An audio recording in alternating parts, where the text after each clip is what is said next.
শাবাশ বাংলাদেশ, অবাক চোখে তাকিয়ে রয়। ইউরোপের মাটিতে সান মারিনোকে হারিয়ে নতুন ইতিহাস লিখল বাংলাদেশ।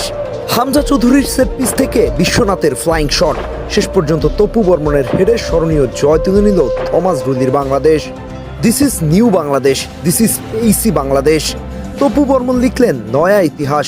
জোড়া গোল করে ইউরোপীয় ফুটবলে বাংলাদেশের পতাকা উঁচু করে ধরার নায়ক এই তপু বর্মন। পুরো বাংলাদেশকে আজ নতুন ইতিহাসের সামনে দাঁড় করিয়ে দিলেন থমাস ডুলি।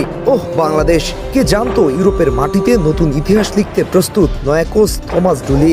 ম্যাচের শুরু থেকেই গোছানো ফুটবল খেলতে থাকে বাংলাদেশ। একের পর এক পাসিং ফুটবলের মহড়া সাজিয়ে বসে জামাল ভুঁইয়ার দল। ফলাফল হাতে আসতে খুব বেশি একটা সময় লাগলো না। ম্যাচের ১৯তম মিনিটে রাইট সাইড থেকে মুরসালিনের বাড়ানো লম্বা ক্রসকে হেডে রূপান্তর করে তপু বর্মন। গ্যালারিতে তখন উচ্ছ্বাসের জোয়ার। ব্যাপারটা ততক্ষণে স্পেশাল হয়ে গেছে, কেননা ইউরোপের মাটিতে খেলতে এসে এটাই যে ওদের প্রথম গোল।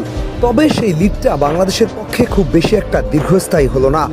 ৩১তম মিনিটে জিও কোপাত্তির গোলে সমতায় ফেরে সান মারিনো। কিন্তু কে জানতো শেষটা হবে চরম নাটকীয়তায় পরিপূর্ণ।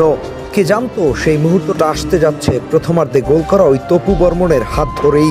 শেষ পর্যন্ত হামজা চৌধুরী, বিশ্বনাথ ঘোষ এবং তপু বর্মন এই তিন ত্রয়ীর হাত ধরেই লেখা হলো নতুন ইতিহাস। হামজা চৌধুরীর সেই অসাধারণ সেট পিস মনে হয় যেন তৈরি করা দেয়া বল। অবশেষে বাংলাদেশের